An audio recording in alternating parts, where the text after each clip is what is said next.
we can get everything rolling here. All right. So lead generation. So lead generation is the lifeblood of your business. And if you don't have any lead generation processes or tools or means through which you are, or a database to lead generate to, then you're not going to have any business. Now, the good news is that whether you realize it or not, you're always lead generating. We're going to talk about what it means to lead generate at the right times, at specific times, scheduling lead generation. But as a real estate agent and as a person, what you're doing in the real estate business, in the sales business, as your own personal business owner, is you're always lead generating. So you can say ABLG, always be lead generating. So if you want to do it that way, but the process through which you lead generate, and there's a lot of different ways to lead generate. If you talk to 12 different real estate agents, you're going to get 12 different perceptions or ideas or even processes to lead generate. The reality is that there's nothing new under the sun when it comes to lead generation. And also, if it seems too good to be true in lead generation, it probably is.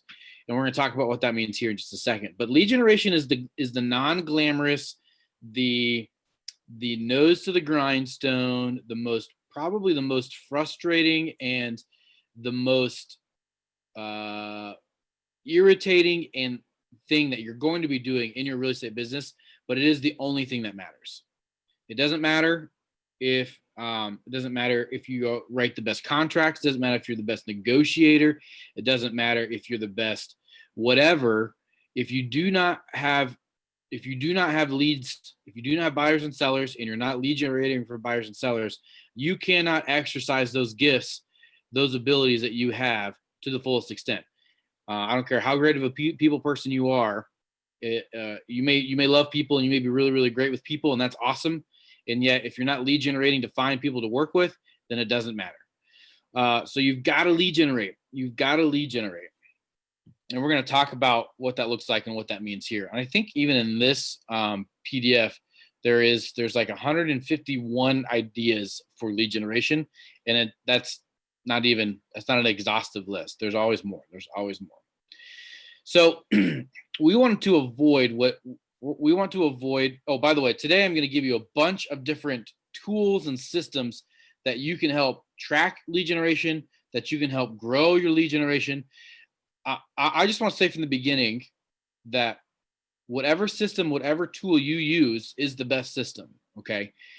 I've got a system that I use that works really, really well for me, and I like it. Now I'm always tweaking that system.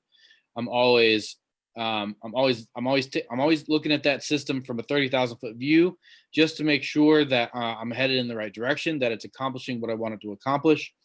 And if I need to make changes, I'm changing. I'm adapting, and I'm changing. So lead generation is extremely important, and it's the lifeblood. It's what sustains your business. So when it comes to your real estate business, we want to avoid what's called the real estate productivity roller coaster. And it's an idea here on this graph right here is that, as you're lead generating, you're getting closer and closer to closed business. And what happens as we're getting closer to closed business, our lead generation falls off, because what most real estate agents do is, as they have business, they go and work the business. They work the business of today, and they neglect the business of tomorrow. So lead generation, you're looking for business in two places. Lead generation is you're looking for business for today, and you're also looking for the business of tomorrow. So if you're not lead generating while you have closed business, what happens is, once you have closed business, you're going to realize, oh crap, I haven't been lead generation, so I don't have any business yet anymore. So I got to lead generate. Oh, I've got some business. Awesome. I've stopped lead generating because I'm working on business. I've got business. I'm closing. Oh, I've not been lead generating. Rats. I need some more business. Lead generate. So you end up going on this roller coaster ride, and you don't ever end up moving forward or moving up. You end up being on the same plane, and you end up being in the same position that you were when you first started, and only because you have not been lead generating. Let's see if I can draw a line here. So I can't draw. There we go. So you end up staying on the same line when what we really need and what we really want is we want growth. We want growth to happen on a line that goes, maybe I can work this, goes up like that. This is what we want. This line, stop it, to go up. Because we want business to go up, and as our business is going up, we can lead generate, and as we lead generate, as our business is going up, we get basically the kind of, it sounds like compound business, which is, we like compound interest if you're a banker. If you put money away like that, it's the same type of idea, except for now we're talking about compound business. So one of the tools that even this system talks about is this idea of 36, 12, and 3. If you want to close 36 transactions in 12 months, you really should be spending at least 3 hours every workday on lead generation. Now, I don't know if you guys are full-time agents, if you guys are part-time agents. It doesn't really matter, because your lead generation, just know this, your lead generation or your closed transactions will reflect the amount of lead generation that you have. And so these numbers, what these numbers came from, is based off of the average, the agent who spent on average 3 hours of lead generation every day closed 12 transactions in 12 months. And what this means is this: you guys, what you might realize or may not realize is that real estate, you're in the only business that essentially has 3 difficult working hours every single day. And at the end of that, you're going to make 6 figures. So the way I figured that out is this. So let's say you've got 36 transactions, and the average sale price of those transactions is $200,000.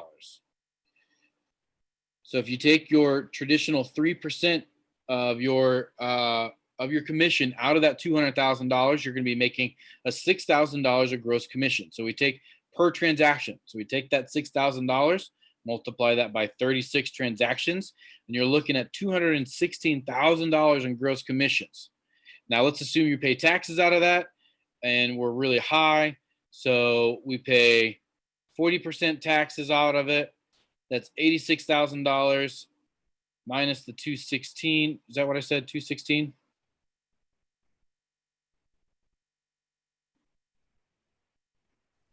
Yes, that is what you said. I'm just guessing. Get off mute. I was trying to get off mute. So then you take out your cap and maybe any other fees that you're going in there that you have, that you're paying for, maybe other lead generation tools that you're paying for, and you're still coming out with, just from working 3 hours a day, and I'm being really conservative when it comes to taxes and any other fees that you might be coming out. I'm shooting really high. If you're budgeting and you're keeping a real tight watch on your finances, you're not going to go from 216 to 105,000 regardless. Even if you worked 3 hours every single day, it's pretty nice to be able to say, hey, listen, I'm going home with $105,000 when I really spent the most frustrating part of my job was only 3 hours every single day for 12 months. So that's a pretty good, that's a really good return on your time investment when it comes to real estate. So living the business life of 36, 12, and 3 will give you the gift of confidence and security of your real estate business career. And beyond that, it can even establish the foundation from which you can choose to build a business along the path of the millionaire real estate agent. So the millionaire real estate agent, by the way, this is from The One Thing, the book, The One Thing. And you'll see this also in the book, The Millionaire Real Estate Agent, which is called the MREA, which when you guys joined Keller Williams should have gotten a copy of that book. If you haven't gotten a copy of that book, you need to get a copy of that book and need to be reading that to help along with the 1,000 other things you got to do in your business. The other cool thing about this business and about lead generation is that it's solely dependent on you. Now that may freak some of you out, but that may also give you the courage and the strength you need to be able to do what it takes to be able to achieve what it is you want to achieve. You're not depending on anybody else. You're not waiting on somebody else to check their boxes. You're not waiting on somebody else to complete their portion of the task. It's up to you. So when you lead generate, that's for you. When you don't lead generate, that's also for you, and that's okay. Just understand that it's this is your business and it's your career, and you can do with it whatever it is that you want to do with it. So let's talk about this 3-hour habit. Now, I want to make sure that we understand that I don't really want us to get caught up in the part of this 3-hour habit, the idea of 3 hours. I want us to focus on the habit part of it. And then as we can learn the habit, then we can kind of grow into the 3 hours.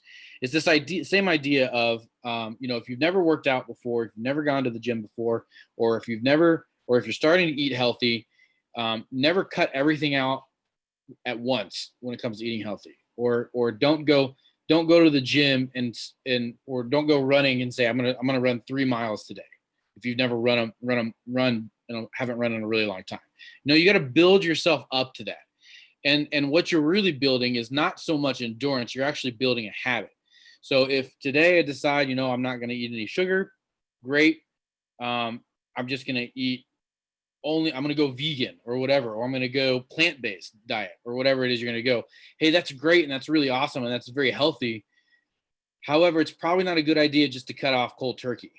You don't set yourself up for success by doing it that way, unless of course you've got dietary issues, which in that case, please take care of your body. But anyways, the 3-hour habit is this. It's a habit. It's a consistency, and it's a consistency at doing the right thing at the right time. You cannot skip. There's a rule here. There's a couple rules here. If it's not on your calendar, it doesn't exist. So you've got to add it to your calendar. Time block it. That's called time block. Time blocking means that you always know what your most important job is every day, and that you commit to getting it done. So you don't let anything else get in the way. And you commit to lead generation during this time, whatever time of day it is. You're going to do it no matter what. So if it's not on your calendar, it doesn't exist. The second rule here is that if you must erase, then you must replace. So we get that life happens.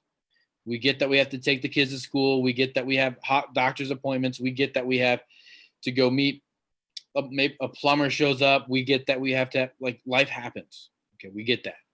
What's so cool about this being your business is that if you have to erase, you can replace it. Most jobs you can't skip out. If the plumber has to come to your house, you have to take a sick day, and you don't get that work done that's sitting on your office desk. Here in your own career, you can take an hour or 2 hours, depending on whatever is going on, and then just replace it to the next day, or you can replace it to some other portion of your day. But you can't skip it. If you must erase, you must replace. And then allow no interruptions. Don't allow any interruptions. And this is where you're going to really need some help from the people, from your supporting staff. And I call your supporting staff people like maybe your significant other or your kids, if you have kids, or whoever it is that is with you that may cause a distraction and doesn't quite fully, we're all working from home, or we have been working from home. And so it's been a challenge to adapt and to change. And I've had to teach my kids, hey guys, listen, you can't keep coming down here and interrupting me and being part of this. Like, I'm here in the same house and I get it. I love it. I love that I'm here with you. However, daddy needs his time to be able to work on these things. And, and it's tough, and they don't get it. And try to explain that to a 2-year-old who wants to play trains with you or whatever it is, right? It's tough. It hurts. But it's important because you're ultimately not working merely to achieve a certain financial goal, but you're also working for them, for your people who are around you who are supporting you. So allow there to be no interruptions. Time on task beats talent every single time, and that's true regardless of your profession. You see this in athletics all the time. LeBron James is extremely talented, and yet he spends a lot of time on his gift, on his most important one thing every single day. That's just why he's in the conversation for the best basketball player ever. So talent is great. It's awesome. If you're really talented in sales, really talented in converting leads, that's fantastic. However, time on task beats talent every single time. You can always outwork somebody. There's always somebody else you can outwork. And when you follow these 3 rules, you're going to make you're making sure that you put the right amount of time on the right task. Here's an example of a calendar that you can use. Most people, like myself, use my phone, use your Google Calendar, whatever. Just put it in your calendar, and then you get alerts on your phone. Oh yes, I'm going to be lead generating today. I'm going to be making phone calls. I'm going to be following up with people, whatever it is that you're doing. All right, so let's talk about this idea of being prospecting based and marketing enhanced. Prospecting based and marketing enhanced. Can someone tell me the difference between prospecting and marketing? Any thoughts?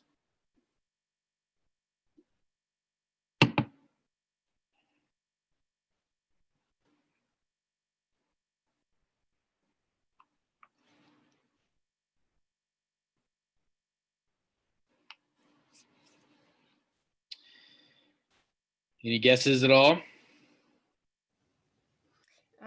I think prospecting is like when you maybe reach out to someone, like cold calling, and Yeah. market might be like Facebook or Awesome. text message or. Perfect. Yeah, that's exactly right. You're 100% right. An easy way to also a way to understand this is prospecting is active and marketing is passive. Prospecting is active, marketing is passive. Marketing has this idea of set it and forget it kind of thing.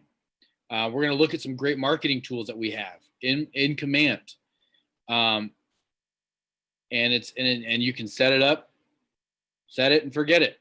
That's all you got to do. Prospecting is different. Prospecting is you actively reaching out to somebody, calling, texting, emailing, actively doing that, meeting them in person, door knocking. Those are prospecting activities. Prospecting, generally speaking, is cheaper than marketing. Even when you market on Facebook, it costs money. It doesn't cost you any money to go and knock on a door.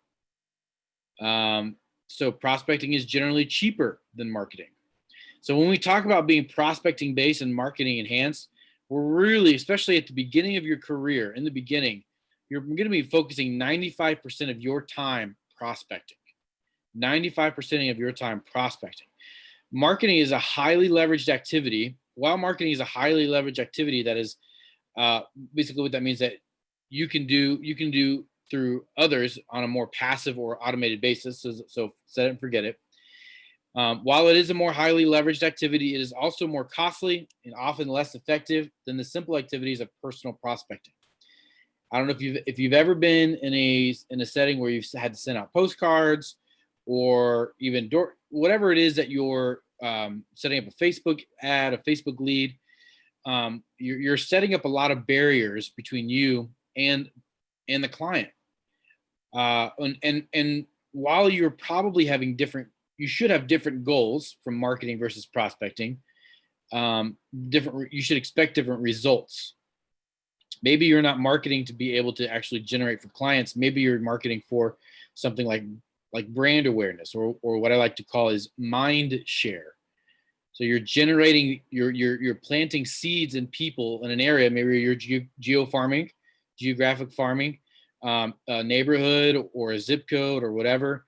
And you're creating mind share in the people in that area so that when they see you or they see your ads or they see your logo or whatever it is, they recognize, oh, that's real estate. Oh, yeah, that's Quentin, or that's Tammy, or that's Jen, whatever. That's this idea of creating mind share.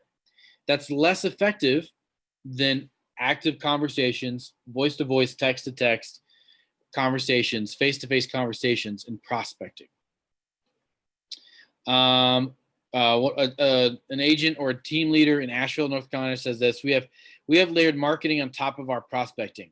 That gives us additional credibility when we show up to an appointment. but it is generally speaking a very small fraction of what makes the phone ring. When I show up, people know who I am from the marketing, but what actually gets me the appointment is making a phone call. That's super, super important and super insightful when it comes to the roles of prospecting and versus marketing. So be prospecting based and marketing enhanced. Now, I'm going to show you a bunch of really cool marketing tools that you can use to your benefit. However, I encourage you, be prospecting based and marketing enhanced. Any questions on that? No. No. Awesome. So we got a little kind of graph here, this idea of prospecting and marketing. So in the MREA, in the Millionaire Real Estate Agent book, they categorize everybody into two different databases, your have mets and your mets. And it makes sense, right? So your have met database is anybody who you haven't met yet. Or your met database is everybody who you have met and you've got contact information for. So haven't mets may be people in the grocery store, maybe people down the street from you, anybody who you haven't met. And they're in a database somewhere, but you may not have them in a specific database, or you may not have them like in commands. Okay. Then you've got your Mets, people who have somehow, some way raised their hand, or or you have contact with, have made contact with in the past. You got a phone number, a social media account, an email, whatever. The ultimate goal for every real estate conversation is to set the appointment. Cultivate and convert into appointments. We want to sit down and have a serious conversation face to face about what it is that your real estate goals are, Mr. and Mrs. Client, and how I can help you achieve those goals. So your Mets and your haven't met database. Here are some really great steps for prospecting. These are really great tools that you can use to, if you've never done prospecting before, if you've never done lead generation before, these are great tools. And I'm going to simplify all of this for you. And you can still go through and read this, and you can still go back and take notes on this and figure out what best works for you. But the simplified way to understand this is what you're doing in lead generation and generally in sales is you're finding you need to discover the need. You need to reinforce the need, and then you need to meet the need. Again, and the way that you do that is by asking questions. So approach, connect, and ask. And the most important part of this whole step is the ask. The approach, be proactive, be willing to break the ice, be friendly, caring, most importantly, be real. Be curious about them and their concerns. Be ready to give positive feedback. Be confident in your pace and posture. Be ready to connect. This whole idea down here, and some of you may look at all this stuff and you go, well, yeah, that's just being a human being. And you're right. You're right. That's just being a human being. Being proactive. Don't wait for people to come to you. Being willing to break the ice. Say hello. How are you? How have you handled this crazy COVID situation? Where are you on do you have plans coming up for this coming summer? Are you intending to stay home, or are you intending to go out for a vacation somewhere? Like, there's a lot of different ways to be able to do all of these things, but this is the mindset. This is the mindset. You've got to have this installed in your head and in your heart before you even start to have conversations with other people. And what this looks like, and this is built off of a position of you're seeking first to understand, which, by the way, is one of our core values at Keller Williams. Seek first to understand. And also it's coming from a position of contribution. How can I add value? How can I encourage? How can I have an impact on these people? A positive impact on the people that I'm talking with, on the people that I'm around. You've got some scripts here that you can use. You've got access to a bunch of different scripts as well that I can get you guys access to. If you guys haven't taken Ignite, there's a bunch of scripts in Ignite that you can take that they give you. If you haven't taken Bold, which I don't think any of you guys have taken Bold, you guys have probably recently joined Keller Williams. But Bold also has a bunch of scripts that you can use as well. I want to jump down right here to this portion, page 2. Be curious. Anybody heard of the Ford conversation stack? Have you guys ever heard of this before?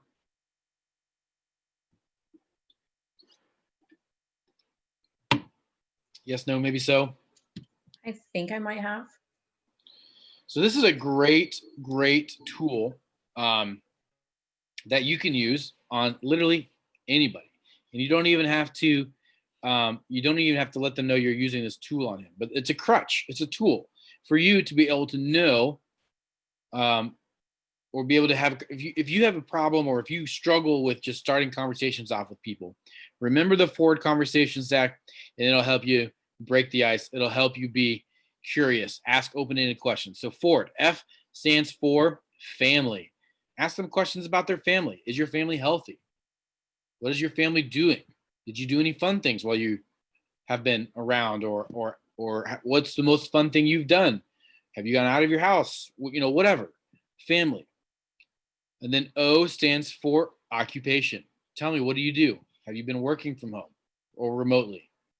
What's been the most difficult thing for you when it comes to your job during this time? R stands for recreations. Tell me, what do you like to do for fun? Are you a football fan? Are you a baseball fan? Do you like shopping? Do you like boats? Whatever. Recreation. Do you like disc golf? Do you like to golf? Lots of different things you can do out there. Do you like to go to breweries? Whatever. Dreams. D is for dreams. So tell me, what's one thing that you didn't get to do that you wanted to do last year? Oh man, I've got a friend, and they were supposed to go to Europe last year, and then everything shut down. So they're trying to get back to Europe, and they're talking about how to get all these plans ready, and they're going to try to do it again this year if they can. So, dreams. What does your dream vacation look like? Whatever. So family, occupation, recreation, dreams. You can also use frog as one. So family, recreation, occupation, goal. G is goals. Whatever. But this is a tool, this is a crutch to be able to help you have conversations with literally anybody. Sphere of influence to your significant other, to people you are just walking past, or you're meeting at a park, walking on the sidewalk, whatever. This conversation technique will help you learn a lot of vital information about someone when you talk with them for the very first time. And it will also provide a comfortable structure of subsequent calls. So you can also, even if you don't have any real estate conversations with people from the very beginning, if you do this Ford conversation stack and you're taking notes and you're remembering about them, so-and-so, maybe they got a loved one who has COVID, who's been in the hospital or whatever, it's a great follow-up conversation to have with these people. It's a great opportunity to go, hey, how can I follow up and let them know that, I just care about them, and I want them to know and understand that I'm here for them and happy to help in any way, shape, or form. Notice all of those were questions too. Real estate is not about brick and mortar. Real estate is about people. Now, we just happen to use brick and mortar to be able to get to people. But if you cannot have conversations, or if you are having issues or struggle with people, then another conversation needs to happen. A different conversation needs to happen, because you got to have people to buy and sell homes. And learning how to care for people, and learning how to manage people's expectations, that is where your value is going to be seen when it comes to the real estate transaction. Anybody can fill out a contract. Negotiations, those are things that can learn. You can learn those negotiations. Those are tactics that you can learn. Getting people connected with different types of vendors, a lender or a roofer or whoever, that's easy stuff. That's stuff that is just kind of like the back of your hand type stuff. But caring for people is a skill. Looking people in the eye, asking them questions, letting them know you're there for them, letting them know that you care about them. That is a skill. That is a technique. That is what's going to make the ultimate difference in you and your business. Now, long-term goals, all right? Long-term goals, long-term business. You've got to be able to ask questions. You've got to be able to connect with people on their level and not on your level, on their level. Okay. Forward conversation, family, occupation, recreation, dreams. Any questions on that or thoughts on that? No, well, the Ford I have heard before, but the frog, that one was a little new. Yeah, there's a lot of them out there. I don't know if you guys have ever heard of the Dale Carnegie sales marketing techniques. Dale Carnegie they do. Dale? I was in the class once. Anyways, it's basically for people who have never done sales or have a hard time communicating with people. They can take this class and they've got this huge conversation stack. And I was like, something about foundation building on top of a plane. It's got wings. It's crazy. It's nuts. I was like, just give it simple. And this is very simple. Frog is very easy to understand as well. Frog again is for, if you missed it, family, recreation, occupation, goals. It's the same thing as dreams, kind of thing. So learning to ask open-ended questions and listen carefully to the response is don't ask people yes or no questions. So instead of saying, is there anything I can do for you today? Instead of saying that, you say, what can I help you with today? Do you have any questions? Bad answer. Bad question. What questions do you have that I can answer for you today? Are you free to meet? That's a yes or no. Instead of saying that, say, hey, let's meet. Can we meet on, and then give them times. Tomorrow at 2 o'clock, tomorrow at 1, tomorrow at 11, 2, or 4. Which time works best for you? Ask open-ended questions and listen carefully to the response. Remember the adage, people don't care how much you know until they know how much you care. So that's where real estate is about people. It's not about brick and mortar.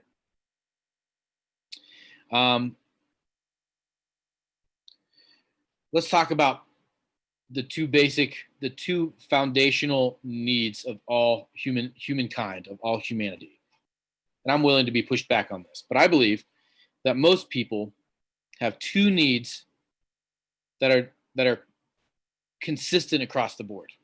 No matter what area that they are in, no matter who they are, no matter what their belief structure is, they have two basic needs. Their first need is a desire to be heard, and their second need is their desire to be liked. So when you can give someone that platform where they feel like they're being heard and that they are being liked or loved or cared for, or they're being paid attention to, you have created a connection. You have created a relationship with that person. So how do you do that with someone you've never met? You ask questions. You give them that platform. You help them build that platform with you, that bridge with you, where you're listening to them, and when they feel like they have been listened to and they feel like they have been heard, and you're asking questions and you're listening to them carefully to their response, then they're going to feel like they're being, wow, this person really, really cares for me. This person likes me. So I can continue on. Now, each person, I believe 100%, everybody to the core has those two needs.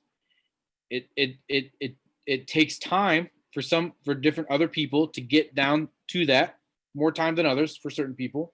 And that's okay. Just keep asking questions, open-ended questions. One of the greatest questions that you can ask consistently, where you feel like maybe you're asking open-ended questions, but you're getting one-word answers, is tell me more about that. Just follow it up with tell me more about that. Help me understand that. Can you go deeper into that? Those are great questions, follow-up questions that you could be asking and really should be asking other people. So for instance, like if you get an objection and you don't know how to handle it, so the most common one would be something like, I just don't want to pay I don't want to pay 6% out to real estate agents. Okay, so tell me more about that, Mr. and Mrs. Seller. Why do you not want to do that? Instead of going into your scripts about why you deserve that 3%, that 6%, figure out why it is that they're saying that and where they're coming from, because then listen and be silent and listen to them. 9 times out of 10, they're going to talk themselves out of that thought that they had. And it's a very simple conversation to have with them. Well, I just want to make the most money. I don't want to have, you guys don't do anything, whatever. So tell me, what do you think we as real estate agents do then? Oh, okay. All right. Yeah. All right. No, whatever that conversation is. So tell me more about that. That's a great follow-up question. So ask open-ended questions and listen carefully to their responses. When you do introduce the topic of real estate, remember to offer something rather than ask for something. You quickly add warmth to any contact with this approach. The call itself may begin with an offer. For example, send a neighborhood newsletter, or it could be to follow up with an item you already provided. Hey, did you receive the neighborhood newsletter, the brochure I mailed out the other day, whatever. Either way, you know exactly what to say when the conversation begins because you've got that forward conversation stacked there or you've already had that forward conversation with them and you know how to take the next step. Very rarely do I, unless it's a lead that's been generated online, very rarely do I talk about real estate. I met one of my neighbors here, 8 or 9 months ago. And they've got kids around the same age as my kids. We go to the same park. Only recently, after probably the 6th or 7th time that we've met together, have we started talking about my real estate. Now, every other time, I'm talking about his job, I'm talking about his family, I'm talking about his goals, I'm talking about his dreams, whatever he likes to do for fun. They just had a baby, so that's what we're talking about. And it wasn't until actually the last time we just met at a new brewery that opened up, and he finally asked, without me saying anything, hey, so like, how's your job going? Boom, door wide open. And now he's texting me, hey, check out this house. I know nobody lives in that house, and it's 2 doors down from mine. Fantastic, right? So building relationships. So this is a great graph that you can use to kind of help organize your database. And we're going to talk about how to organize your database here as well. Just know, again, there are a million different ways to organize your database and classify them. But the best system is the system that you're going to use. Okay, so I have a system. I think it's the best. It's easiest for me to follow and track and to know who I'm going to call today and why I'm going to call them. But as you get closer to the bullseye, your Mets, your inner circle, your core advocates, people who are your past clients, people who have sent you referrals already, people who know you, like you, and love you the most, your support team, your relatives, your significant others, your kids, your family, whoever, your core advocates. Then you've got maybe some more advocates, some good friends, some people at your parent-teacher conferences, people at your churches, people at your tennis group, whoever, right? Allied resources, lenders, roofers, inspectors, insurance people, divorce attorneys, whoever. Allied resources, networks. So maybe you're in a business networking group, maybe you're your kid's school, maybe you're in a rec league of some sort, whatever network. Target group, and then general public. So target group and general public will probably be people like your geographic farming area, your neighborhood, general public, again, everybody that's out there. 20% of your database can lead to 80% of your business. So this is what's really cool about, you guys heard of the 80-20 principle? Yes. Mm-hmm. Yeah. Yes. So 80-20 principle means that 80% of the work is done by 20% of the people. If you've ever been part of a nonprofit organization, you know this to be true. If you take a step back and look at if you've got a big family, you know this to be true. 80% of the work gets done by 20% of the people. Whether that if you go on family vacations or if you just have family holidays, 80% of the food that was provided is done by 20% of the people in your family. Okay, maybe 100% of the food is done by 20% of the people. Whatever kind of thing. So cleanup, same way. 80% of the cleanup from the meals is done by 20% of the people. Database works the same way. 80% of your business can come from 20% of your database. So the cool thing is that as percentages, the larger the actual number your database is, the percentages will stay the same, but the transaction amount, the number amount will go up. So it's a good idea to figure out in your database, all right, who are my core advocates, allied resources, my network, my target group, and then do I have a database of general public? If you don't know where that is, I can show you how to get there. It's real easy. And it's actually something that most people are not aware of that they have. All right, so haven't mets and mets. Here's a breakdown and definition of what those look like and what those mean. If this is the system that you want to use, that's great. That's fantastic. Use it. I'm going to let you kind of read through these definitions. This is not the one that I use, but this is a system that is helpful and good. Brad McKissick Realty Group in Denton, Texas, related to Jim and Linda McKissick, who are our regional directors, regional owners, not our regional directors. Even if only 50 or 100 people even if you only know 50 or 100 people, they need to be in your database. So everybody that you know must be in command. Everybody. Okay. Even if you don't have their phone numbers, maybe they're just friends on Facebook, you need to put them into command, and you can link their Facebook account in command. Everybody needs to be in command, your database. Mets and haven't mets, they all lead to appointments, sometimes repeat, sometimes referrals, and sometimes new. Your Met database, or as I like to call it, my sphere of influence, my SOI, leads to all three of these. Your haven't met database mostly leads to new and sometimes can give you a referral. So if you were just looking at this graph and this graph alone, who is the group between Mets and haven't Mets? Which of these two groups has the most return on your time and investment? Which group? I'm going to guess Mets. Yep, good, Mets. So if I spend all my time and effort and money in my Mets, I'll have a greater return on my time and money than if I spend all my time in haven't Mets. All right. So when we get to start talking about action-based lead generation and the process through which I lead generate, you have got to be calling people who are in your sphere of influence. That will lead you to the most amount of business, repeat, referrals, and new. Why? Because they already know you, like you, and trust you. You've already built that relationship with them. People are always wanting to do business with those people who they know, like, and trust. In this area, it can happen to get these new and referrals business from them, but you've also got to take the time to build a relationship with people. Some people are faster relationship builders than others.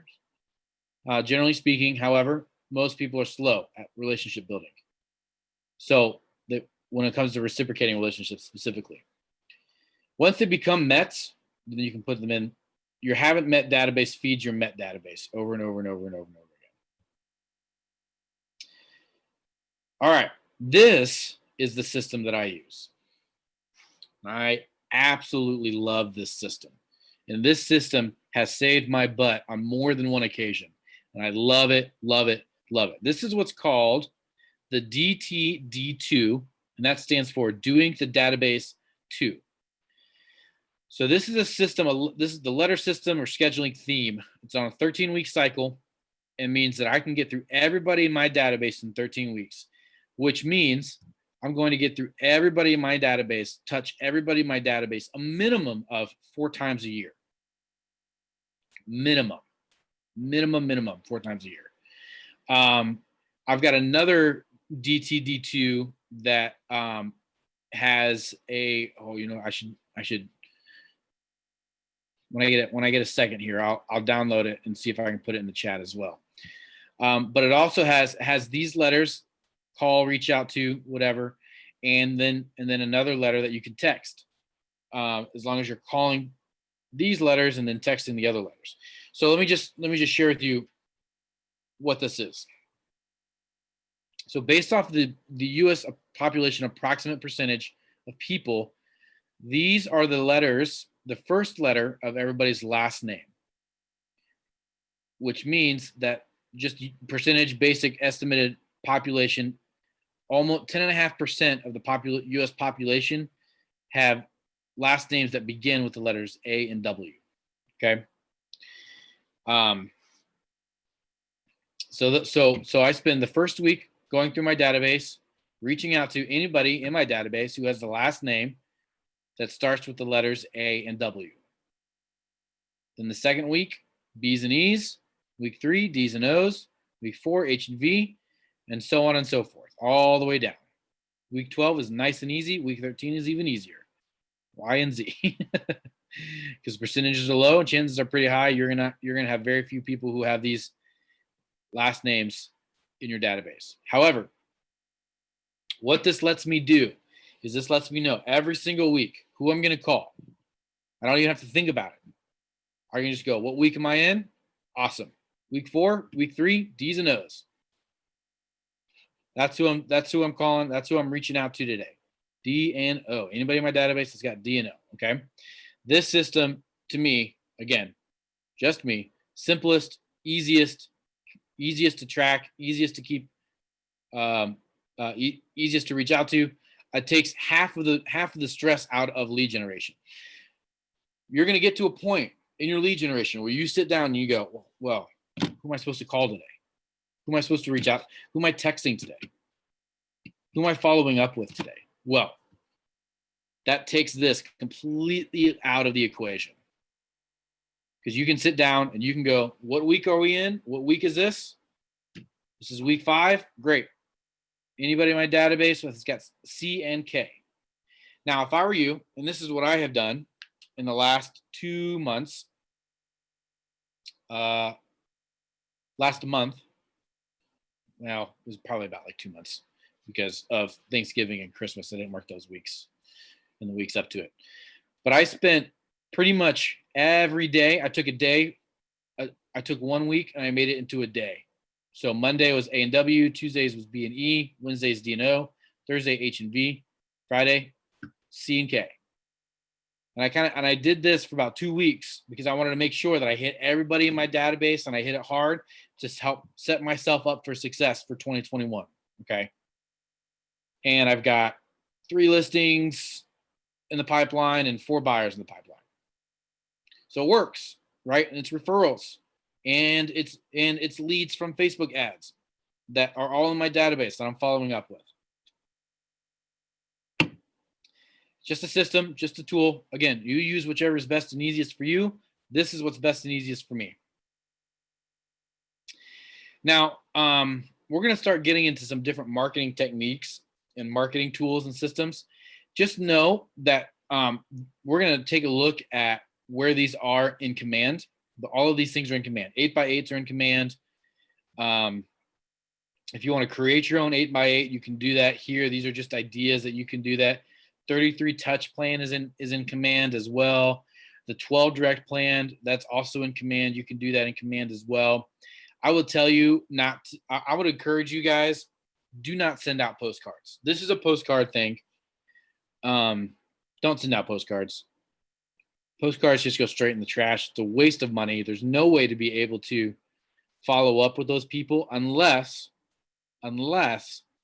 you know specifically whose homes those postcards are going to, and you're going to go door knock every single one of those homes. That'd be the only reason why you'd want to send out postcards. But if you're not going to go door knock, don't send out postcards. It's a waste of money. Save that money and use it for other marketing tools that will bring those leads into you, for you. I'm gonna go back up here really quick. Any questions on this DTD2?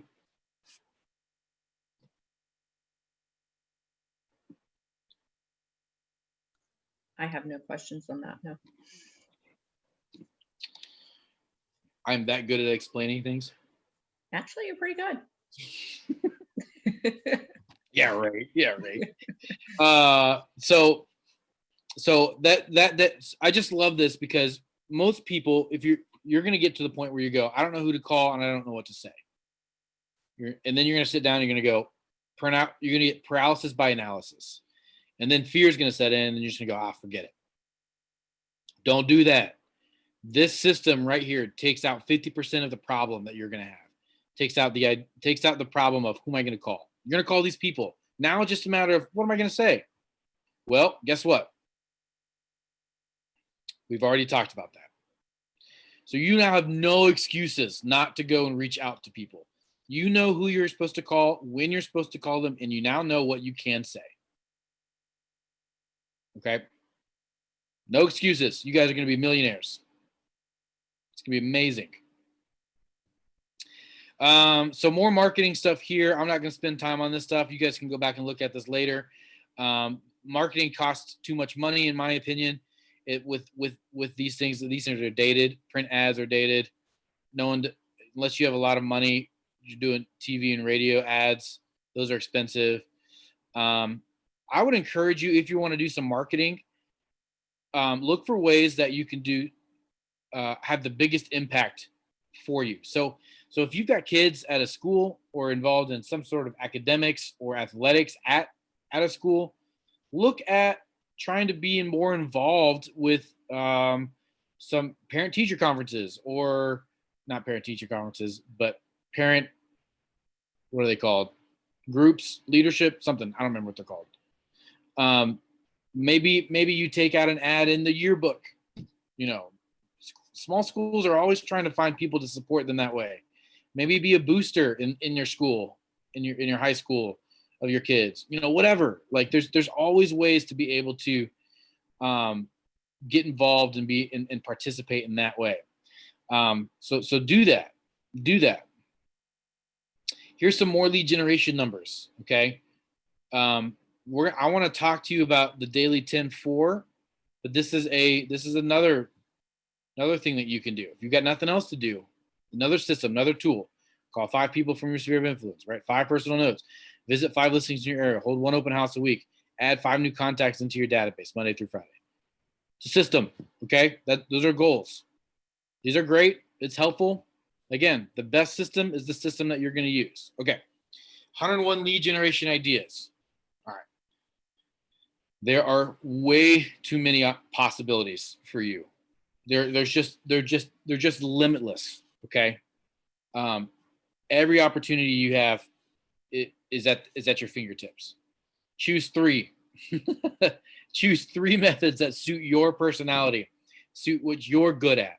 If you're really, really, really good at social media, be really good at social media. If you're not really good at social media, that's okay. You don't have to be really good at social media. Find other ways that suit your personality. I have a friend who's an agent, and she has not done this yet. I don't know why she hasn't done this yet, but she's an artist, and she likes to paint. And during COVID, when COVID hit, or before COVID hit, I was telling her, listen, you've got the tools, you've got the system. You need to create something around your art. Create something around creating art with other people. Can you host 2 art nights a month where you invite 5, 8 people from your database? Maybe they bring the wine and the cheese, and you provide the paint, the canvas, and the easel. And you take 3 hours on a Saturday afternoon in your studio, and you teach paint, and you help them how to draw, whatever. You're not talking about real estate. You're there to help them paint. Now, guess what? Because they know you're in real estate, guess what's going to happen? They're going to ask you about real estate. Okay. That is the lead generation tool. That is a building relationship tool. One of the greatest stories that I ever heard from an agent who had been in the business for over 20 years in an area that was saturated with, that was in transition between the agents that are kind of the good old boy agents, right? Been there for forever, kind of her group. It was her group. And then being saturated with brand new agents who are coming into the market, who are very tech savvy and very social media savvy. And she sat down with her coach and just said, listen, I'm getting burnt out on real estate because I'm tired of having to fight these people who are just other real estate agents who are just in it to make a quick buck. They don't care. It's no longer, you used to go in and sit down at a table, kitchen table, and have conversations with the sellers about all the cool things that happened in their house and how they raised kids and what happened here in this kitchen and how they found out that so-and-so was getting married at this table. Like it used to be a very glamorous, very virtuous, very romantic industry. And now it's just too much. It's just too much. I'm no longer in love with real estate. That's what she was saying to her coach. So her coach just sat her down and said, well, why don't you sit down and I want to, what are three things that you like to do? Like if you couldn't do real estate wasn't an option, and you had all the money wasn't an option, you had all the time in the world. What are three things that you would do that are like hobbies or something fun? And here's some rules. These three things are things they have to be fairly inexpensive. Okay, rule number one. Number two, you have to do these things with other people. In other words, you can't just read a book by yourself. Now you could churn that into including other people, yeah. But you have to be able to include other people in these three things. One of these three things, and then the last rule here is that it's something you would do every single week. Okay, so going to Disney is great, and if you love Disney, that's awesome. It's not really affordable, and you can't do that every single week. So that's probably not a hobby or something that would be a good option.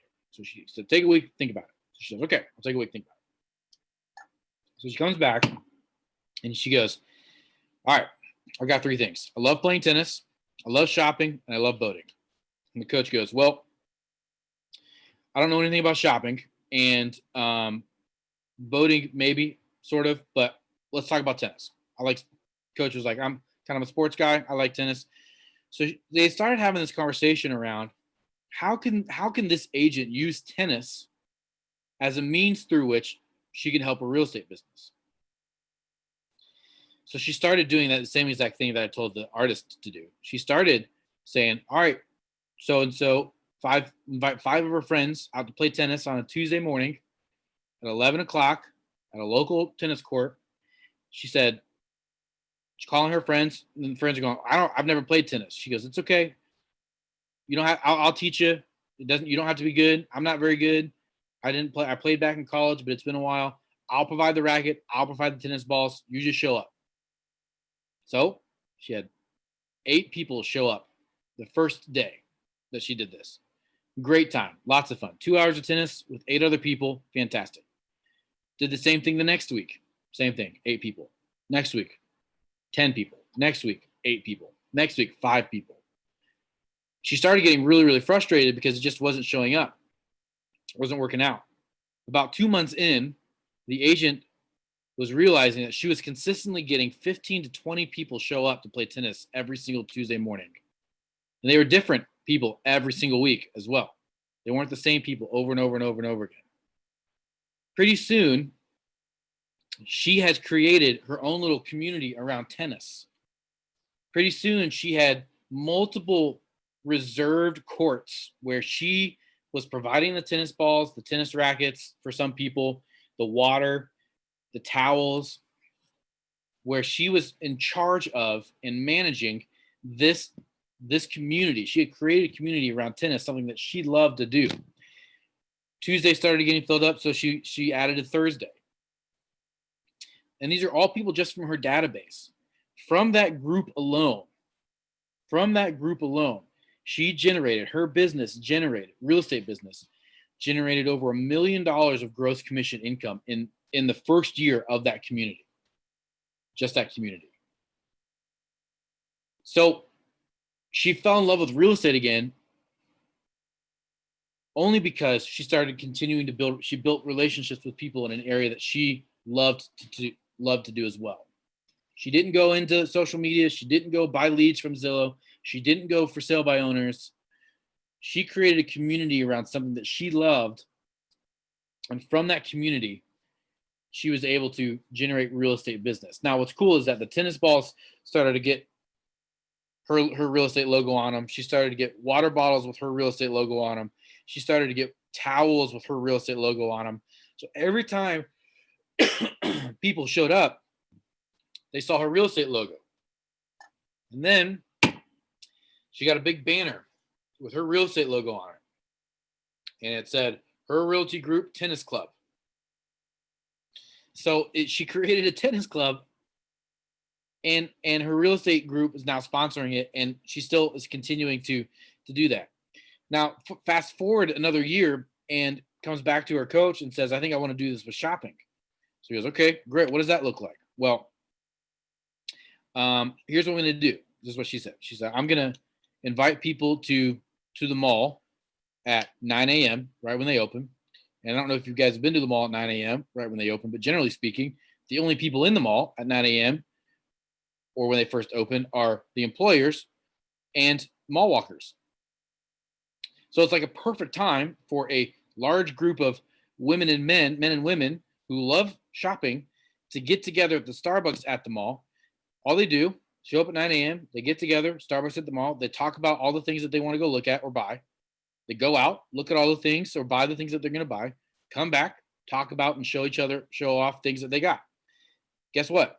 She's got shopping bags with her real estate logo on it. She's got pens and paper, notepads with her real estate logo on it.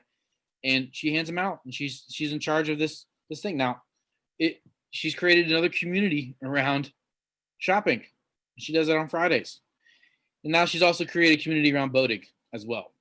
So she's in charge of these different communities where she's lead generating, building relationships with people. She gets referrals from all these things that she's created.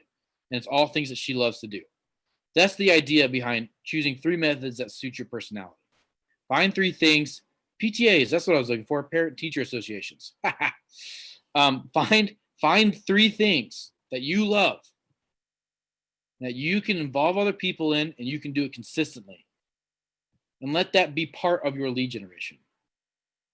I'm in charge of a small indoor soccer group that plays on Friday nights from 9 p.m. to 11 p.m. Right now, it's just a group of 10 people, 10 guys. We just come out and play, have fun, hang out. No big deal. We play indoor soccer at a local gym. It's great. It's awesome.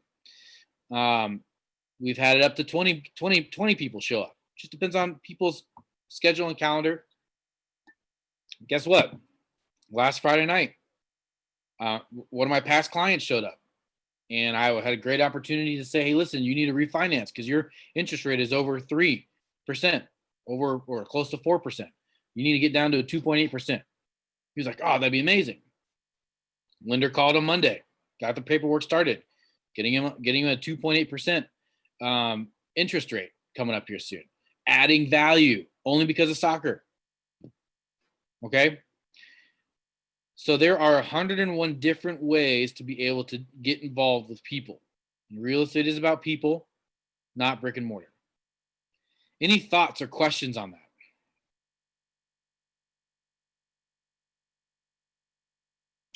No. Sweet. Here's some tools to help track appointments. And here's some tools about geo-farming. And we're going to talk about that here in just a second. Steps with working with for sale by owners. It's a tough market for sale by owners right now. I don't know if you guys know what an absorption rate is, but an absorption rate is the number in months of which, if nothing else were to come on the market, how many months would it take for the market to absorb everything that's currently on the market? In December, we had an absorption rate of 0.97 0.97, which means that if nothing came on the market in beginning of January, everything that currently was on the market by the end of December would be already off the market. So, which tells you it's an incredibly fast seller's market. So for sale by owners, man, they think they can sell it, but they're having issues. And some of them are selling them, but they're selling them for way less than what they should be sold for. So these are some great tools to be able to that you can use to be able to help reach out to build relationships for sale by owners. My method for sale by owners is I want to see the house. I want to see them face to face. I want to build that relationship. My first phone call for them is not to get the listing, not to set a listing appointment. My first phone call is to get in and just see the house and also meet the owners, build relationships with them, figure out what they need, why it is that they think they can sell by themselves. And if I can help them, great. I can't help every for sale by owner, and I'm okay with that. I don't spend a lot of time on for sale by owners because I know that this group of people aren't going to be a group of people that's going to generate me the most leads. Some people are really good at for sale by owners. Other people really shouldn't be spending time with for sale by owners at all. Here's some examples of some ways that you can build good relationships with people, or also just add value. I'm putting together a 10 steps of selling a home without a real estate agent, because I want them to look at that and they go, oh, that's a lot of stuff. I don't want to do that. Hey, I should call this guy who knows a lot about real estate. Yeah, you should, because I can list your house for you. For sale by owner, they got a checklist in here, which is great. Not all of this stuff is applies to our area. Some of it does. There are things that are not on here that might apply. It will be worth having in a checklist. They've got an 8x8. 8x8, I didn't explain this. An 8x8 is you're reaching out to them 8 times in 8 weeks. Okay, that's why it's an 8x8. Then a 33 touch is you're reaching out to them 33 times over a 12-month span. I didn't explain that, but and then the rest of this is open house and expired listings. These are just tools, systems through which you can reach. I'm running out of time to go through all this stuff. Oh, and you've got objections right here as well. Objection handlers. Notice how many questions are in these scripts. I would just take note of how many questions are in these scripts. Briefly, scripts. Scripts are a roadmap, which means one of two things. You can take them literally, follow them word by word, memorize them word by word. That's you. That's how you want to operate. Fantastic. Do it. If you're like me, I just want to know the general gist of what the objection is. I want to get the idea. I want to get the emotion behind the script. And then I'm going to communicate that emotion in the way that makes sense to me and allows me to be confident and make sense to me, so that I can give the impression of confidence and let people settle people's hearts on different objections in different situations. So I don't memorize objections, scripts. I memorize the emotion behind it, the thought process, the general direction behind it, and I probably rely too heavily on my ability to communicate. More than probably other people should or feel comfortable doing, which is fine, which is great. So more objections. All right, I'm going to hop out of here and I'm going to take us over to command. So let me, where am I at here? Where am I at? Oh, that's not right. Here we go. All right, you guys see my command here? Yes. Mm-hmm. Sweet. I'm going to refresh this. All right, so KW command, awesome tool here. I want to show you how I have taken the DTD2 and implemented it into my contacts here. Okay, so I've got a database of I think it's like 500 something people. These are people who are sphere of influence people. These are people from leads. These are people from my vendors. These are people from all over the country. Well, the world, actually. I've got people in France, people in Asia. So I've got other real estate agents in here too. So tags are just, in my opinion, this tagging system is just worth its weight in gold, because I can now categorize every single person that comes into my database. So I've got a couple different tags, and I've got a couple different, some of these tags are just for me to help me know kind of where they're from, what's going on. Here's one that does not have a tag for the DTD2. So I took the DTD2, I created tags for each individual combination, the letter combination, and then I've added it to them. So Alan Farhurst, it's a lead that came in. The lead source is a Facebook lead, ad lead on my account, and I've not added a neighborhood here for him.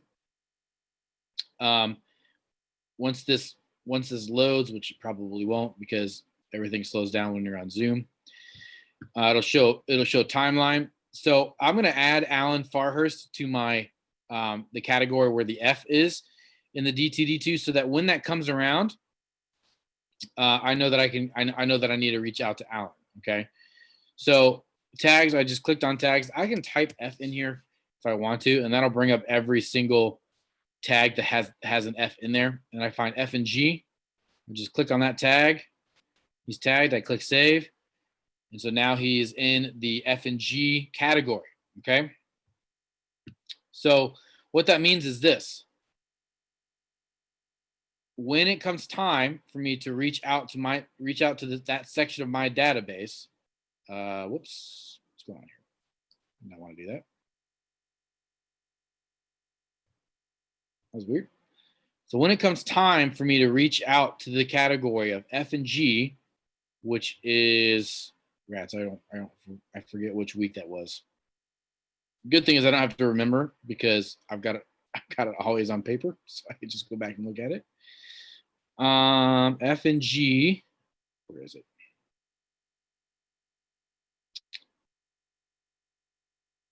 Week 6.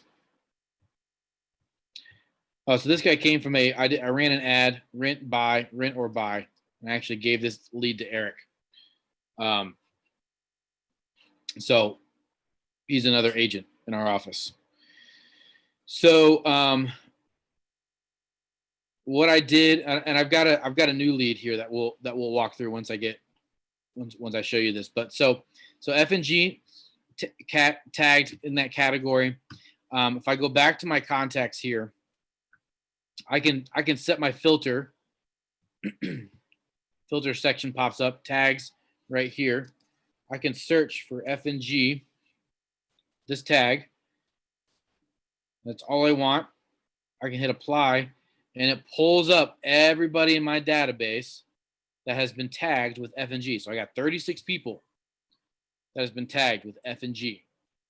And then I can just sit here and go through each and every person that I have in my database.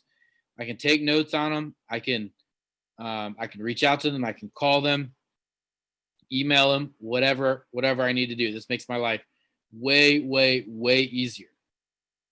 Based off of what the conversation was I had before.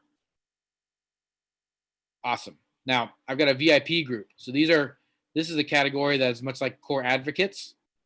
I've created a VIP group of people where they get every month, they get like a special little newsletter emailed from me. These are the core people who have already either they go to my church, or they're in my small group, my community group for my church, past clients, really, really close friends, family members, those types of people.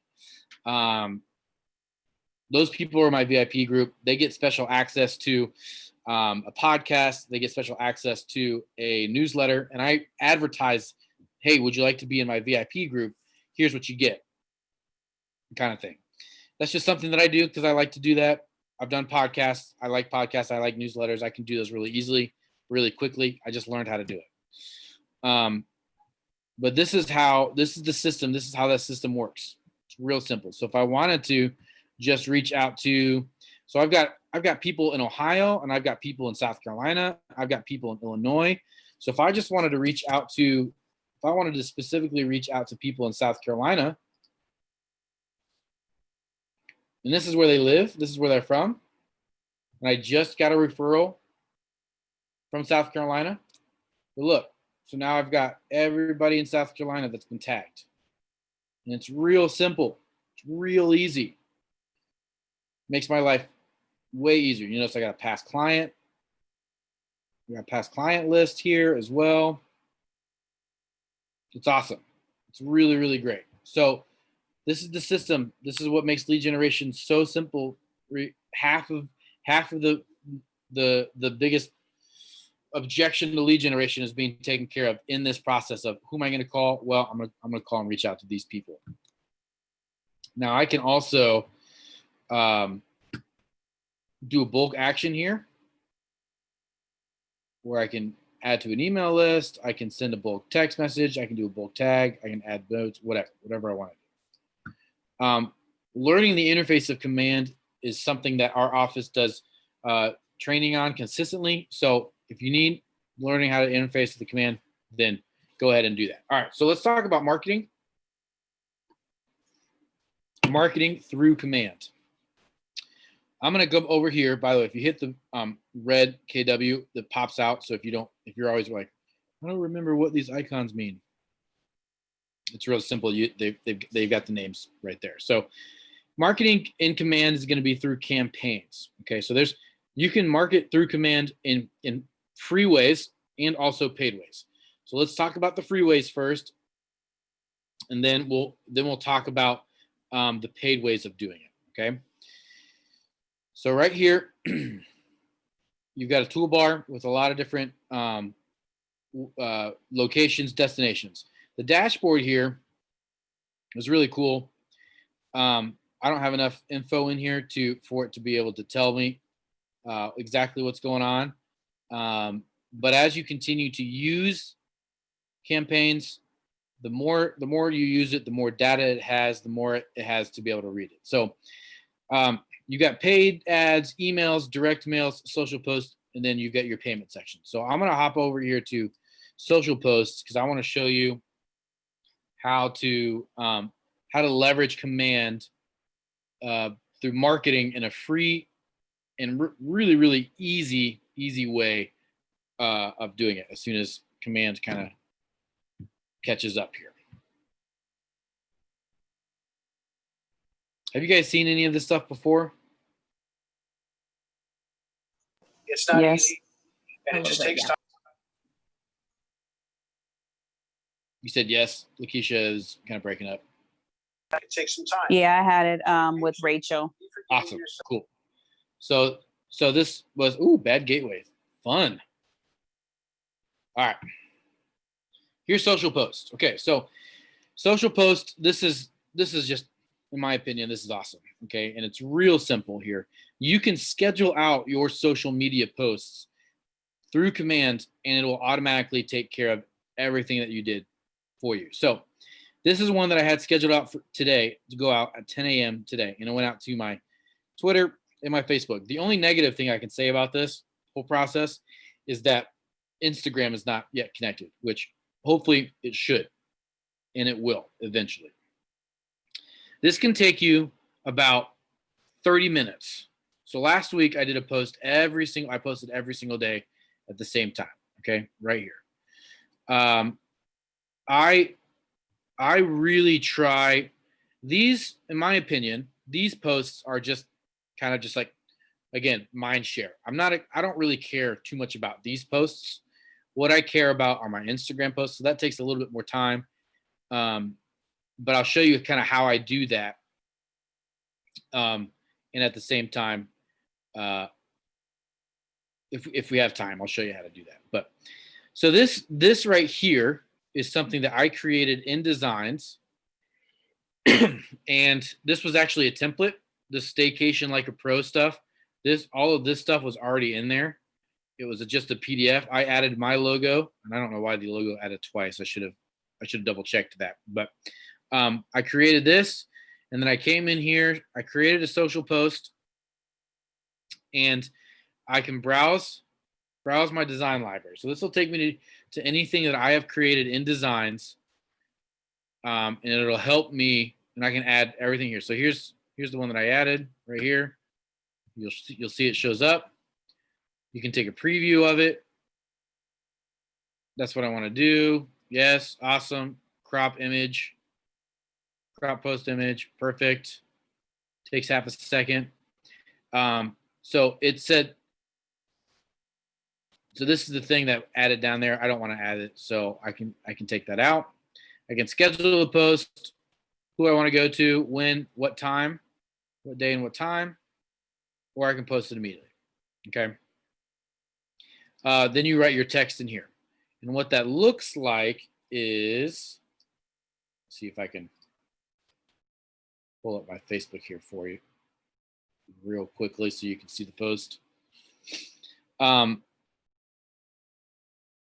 it just makes life incredibly easy and simple, because you could sit down and in 30 minutes schedule out your entire week of Facebook posts and Twitter posts. If you have Twitter, you may not have Twitter, and that's fine too. You don't have to have Twitter. All right, so here it is, right here.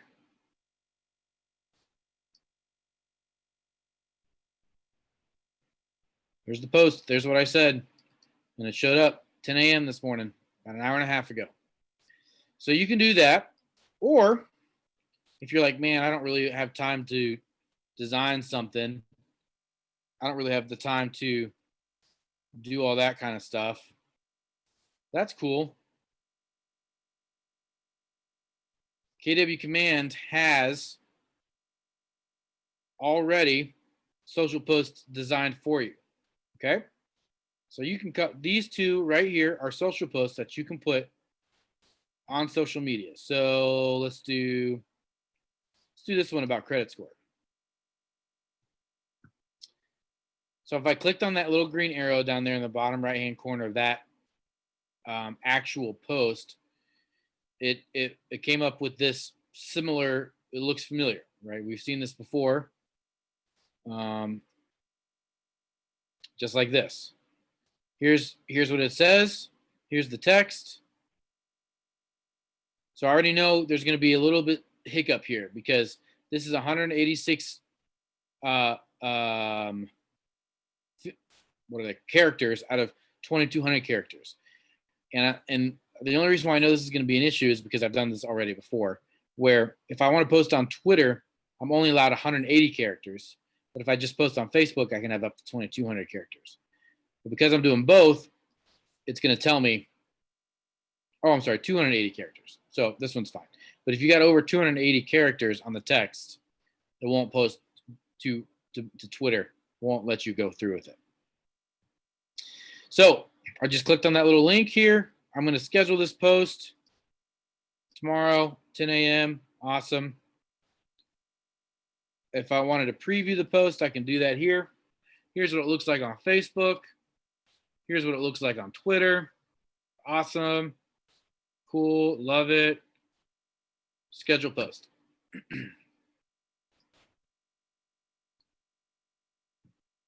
This is free marketing. This is a marketing tool. Set it and forget it. Okay. Free marketing. Now you'll see tomorrow right here, scheduled. 2 channels, January 15th, 2021, 10 a.m. That'll be post out. Very easy. Very, very, very easy. Okay. You can also do these videos. These campaign videos, though, take a little bit of effort for you to be able to go and find. You got to find data. You do that through the MLS. You can find the data for certain neighborhoods, and you can input that data into the video, and it'll create a cool little video that looks, well, there's music to it, but it looks something like that if you were going to do that. No, I actually may have one. It's going to take too long to load, isn't it? Yeah, it is. All right. No worries. Now, let's talk about paid marketing. Okay, so I've got an ad running right now on a on a new listing that went live over the weekend, or this past week, from another agent. Okay. So this is where you do paid ads. I've got one campaign that's active right now. I've had 202 impressions. I've actually captured 8 leads. This started yesterday. And that's this home right here, Fletcher Drive. 3 days, I'm spending a total of $15. I've spent a total of $2.71 already. I've captured 8 leads. That's 34 cents a lead. And if you have questions about what this is or what this looks like, you can click on this eye over here. And you can go cost per click on the link and figure out what each of these categories look like. Okay. So this ad, this home is doing really, really, really well. I spent $3 and I got 8 leads. Yeah. So this ad is going through Facebook, and I've done ads on Facebook, and at one time there was, you can do ads on Instagram. I've only done one ad on Instagram, and I got 0 leads out of it. So I'm not all that interested in it. I may try it again here just to experiment, but you can see the different ads that I've run on different properties, different people. What's most important here is the cost per click, cost per link click right here, because this gives you how many leads I have. So you notice I have 202 impressions, which means 202 people have seen the ad. Okay, so it's been pushed to their Facebook ad. They've seen it, but they've not clicked on it. Okay, I've had 36 people click on the actual ad itself. So like, oh, cool, click on the ad. Oh, well, no other pictures or whatever. That's fine. Of those 36 people that have actually clicked on the ad, 8 have clicked on the link, and it's taken them to my website with the actual. And I've gotten their contact info, and they've actually taken a look at the pictures on my website. There are a ton of videos and there's a ton of training on how to create a new campaign here in Command, and I'm going to walk you through that basic real soon here, because I've got a listing that's going to go live here on Saturday. It's on the market. It's just kind of it's been withdrawn, not withdrawn. It's temporarily off the market. They took it off during the holidays and they wanted to clean more. But so I'm going to walk you through how I do a campaign ad. Oops, sorry, I went backwards. So click on this green button, create a new campaign, and you got your choice here. You can do social, you can do Google search, you can do direct mail, you can do just generic email. I've never done a Google search ad. I'm sure I just never tried it. So I don't know how that works or how well that worked. I'm going to try it here soon though. Then we'll go from there. So I click on social media post ad, advertised listing is what I want to do here. I'm going to name this, the name of the street is Briarcliff. So I'm going to click on advertised listing. And now that I think about it, I don't know that because it's temporarily off the market. I don't know that's going to work. If I scroll down here, I'm going to click on where do I want to run my campaign. I just want Facebook.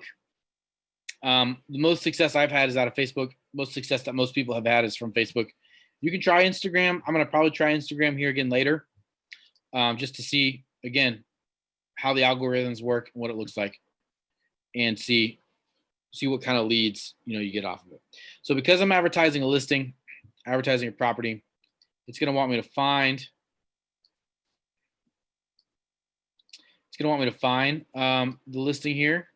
So no, this is not cool.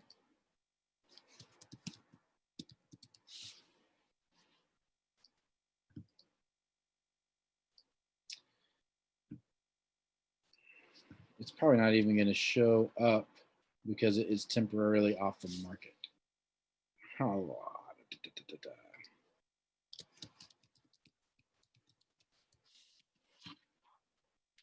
Yeah, it's not even showing up because it's temporarily off the market. Rats, that's going to be a challenge to show you. Well, I'll just pick one here. We won't run it, but but I'll show you kind of how it works. So it just shows this property here. It pulled everything from the from the MLS, the description there. So you've already got that imported in there, which is great. Now you just got to come up with some sort of headline here. Fabulous country estate known to many as Valhalla, which is cool. So you can come up with something clever here if you want to.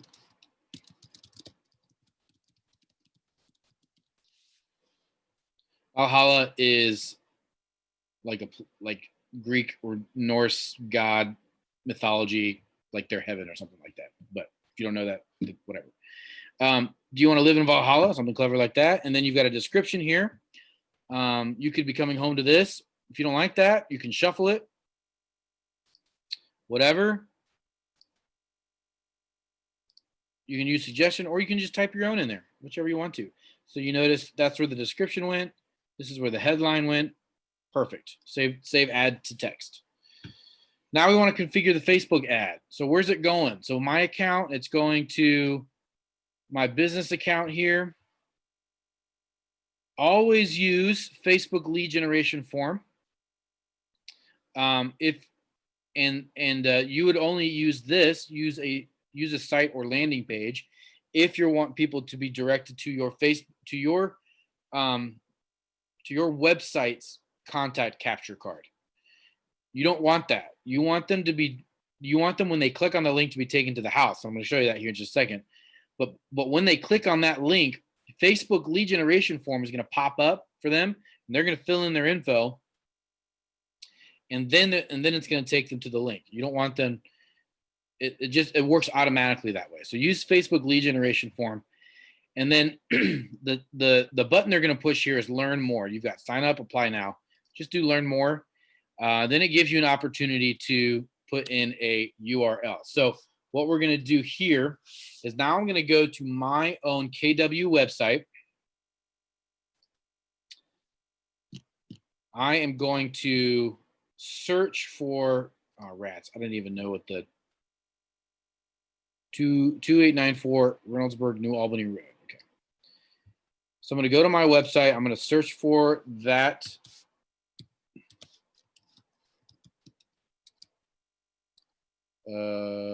Oops.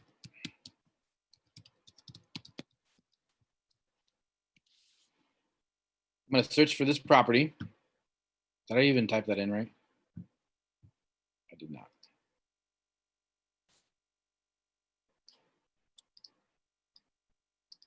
Just make life easier. Copy, paste. Oh, there it is. Click on the link here so that this URL is the actual URL for the property that we're running an ad for. So it's a nice 1.3 million house. 1.4, 1.3 million house. So when they click on the link, it's actually going to take them to this property, this website, this page right here. So what I want to do is I want to go to this URL and copy paste it into this destination right here. So just a quick tip here. As soon as you click on this box, it's going to automatically fill in the https://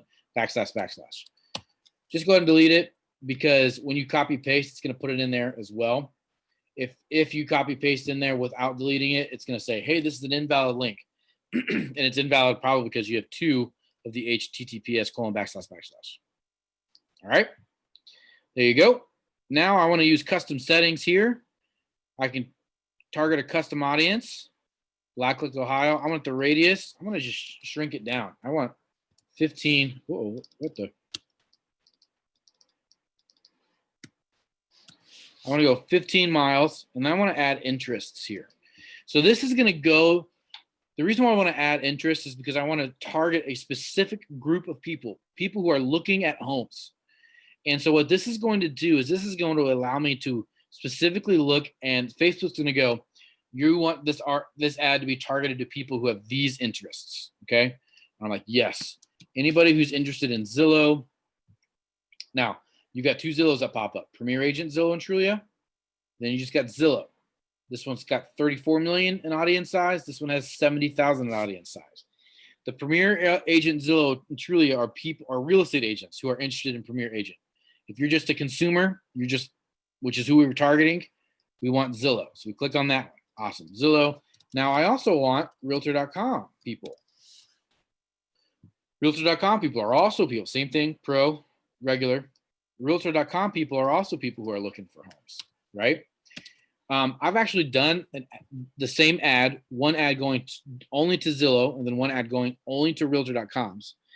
I had fewer leads from the ad that did Realtor.com than with Zillow. However, my Realtor.com leads are stronger leads. So you've got to figure out kind of what you're looking at, what you're wanting to accomplish in the marketing here. What are you trying to do? Do you just want a bunch of people? Or do you want the best people or the people who are most ready and willing and able to buy a house today? Just because people jump into your ad, you capture those leads, doesn't mean that, and they're not ready to buy today, doesn't mean that they're never going to buy.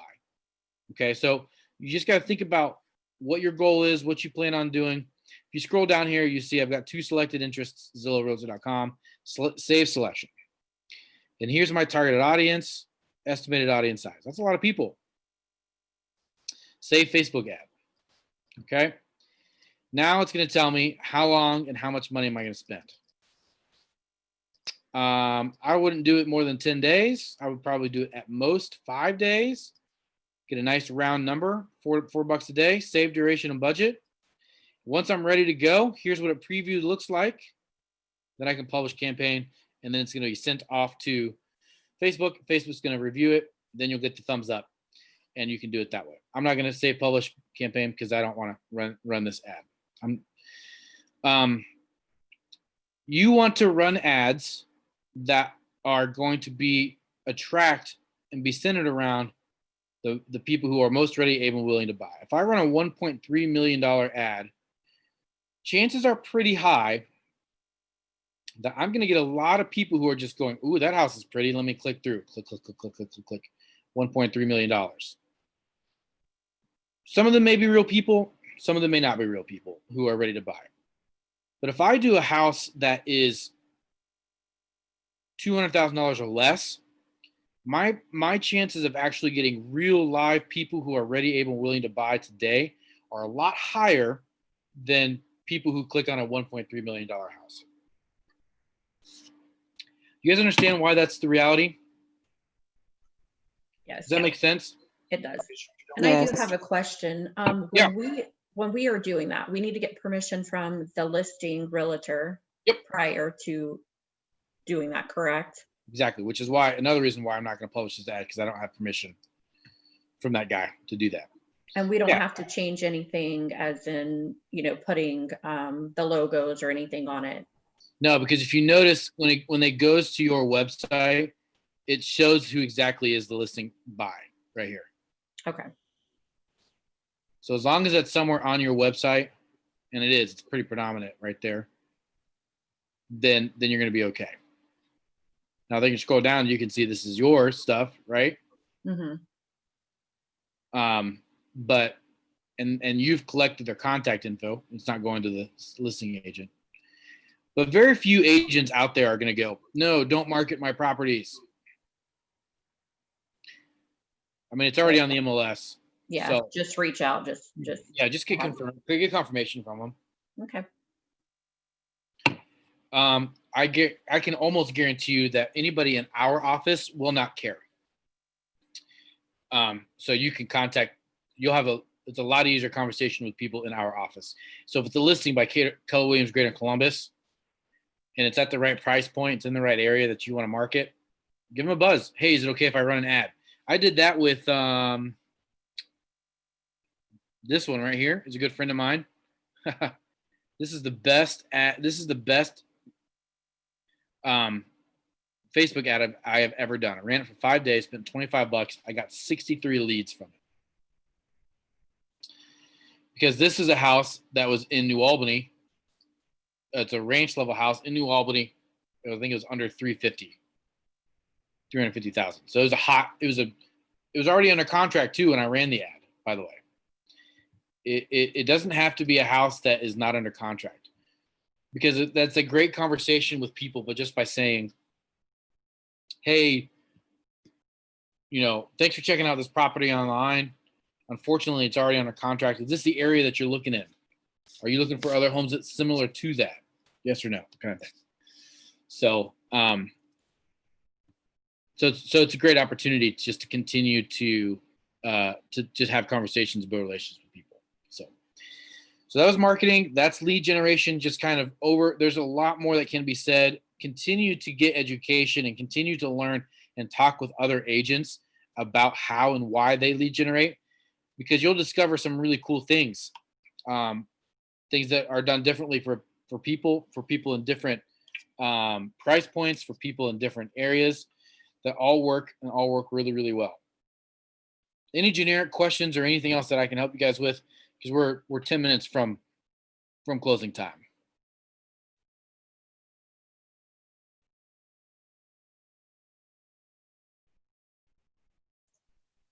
Sorry, I was looking back at my notes. No worries. You did mention something about a database general public. Ooh. Yeah. Okay.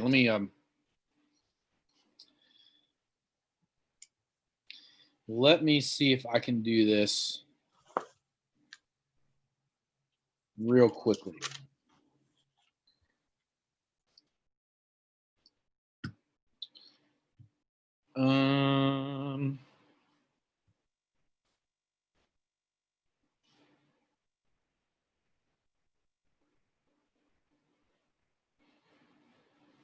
Hold on, I gotta share my phone with my screen. There we go. All right, you guys familiar with the Nextdoor app?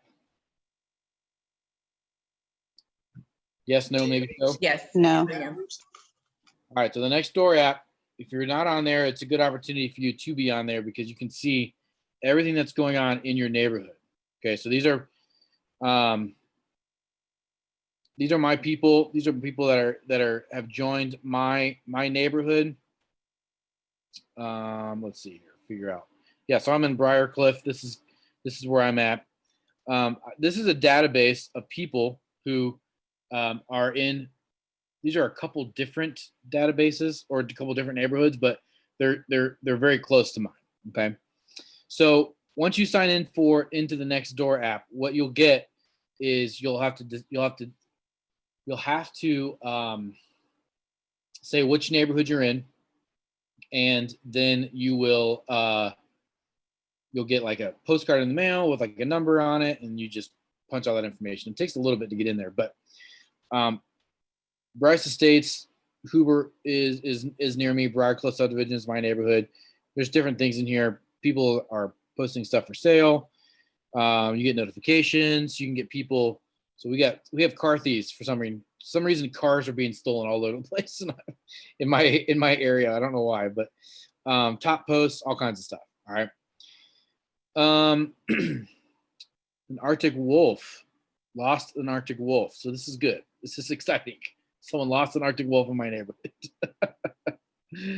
People are crazy. Anywho, if you click on more down here, you've got neighborhood. You have businesses for sale, local deals, public agencies. Keep scrolling down to directories. You click on neighbors. I've got 563 members here in my, this is where my house is. You can see I can scroll out. So the square or the orange is my neighborhood. This is the neighborhood I belong to. All of my neighbors, okay? I can see which of my neighbors has the Nextdoor app and which of them does not have the Nextdoor app. So orange means they've been recently invited. Green means they're on it, they're a member. Red means that they are not. So I can invite them here if I want to. Send a text message, invitation letters, select addresses, and we'll send free invitation letters. Send, yay, whatever. I don't think they look at that and that like comes from me. I think it just comes straight from Nextdoor. However, that's the map, which is awesome. If I click on list here, I've got people's names and addresses. all the people who have joined the My Neighborhood Next Door app. It's a bit creepy. Oh, and some phone numbers too, and email addresses. So you've got a database in here that you can connect with. You can send private messages. Not all of them have, obviously, phone numbers and email addresses. But you know, Kimberly, she's on Tanya Terrace. So this is your database of your haven't met database. Cool? Scary? Not scary? Public information? No, I mean, I've been on it before, but it was in a different area when I lived somewhere different and totally forgot about it. So it's definitely a good refresher. You can search for people. Look, there's me and my wife. We're on it.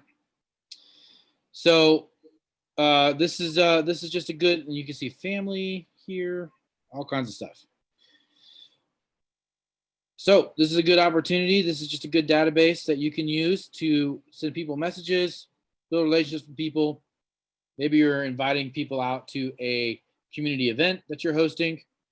Use this. They've got a real estate tab in here as well, so that people can look at homes. You can also put your business in here, and it'll run ads for you for your business, your real estate business. In fact, my zip code is all taken up. There aren't any more spots. So I don't even know which real estate company. I think it was a Coldwell Banker. They only have certain number of spots for each neighborhood or zip code that they're currently allowing to advertise because they don't want it to be oversaturated. So if I wanted to advertise on Nextdoor app, it was going to be like $92 a month, and it wasn't. It was going to be in a neighboring zip code, which wasn't too overwhelmed with. However, I didn't want to spend $92 a month, and not know the return on it. So I'm still investigating it. Number one, number two, if I took that same $92 a month and put that in Facebook ads, I know for a fact, I could get at least 92 new leads. So right now, for me, my marketing dollars are being spent on Facebook ads and generating leads from KW Command. Questions? Comments? Disregards? Custom swears? Pledges? Thank you. Objections? Yeah, my pleasure. Yeah, so guys, thanks for hopping on here. Thanks for being part of this. Thanks for your participation. I'm always available if you guys have questions. If you have a mentor, you can ask your mentor. If you don't have a mentor and want to be in the mentoring program, can get connected with Andrea. I'm a mentor. I've got some people I'm mentoring, and we'd love to help you out and just help you see your real estate business grow. Okay. Thank you. My pleasure. Thanks so much for being here. Thank you. Talk to you guys Bye. later. Bye. Bye.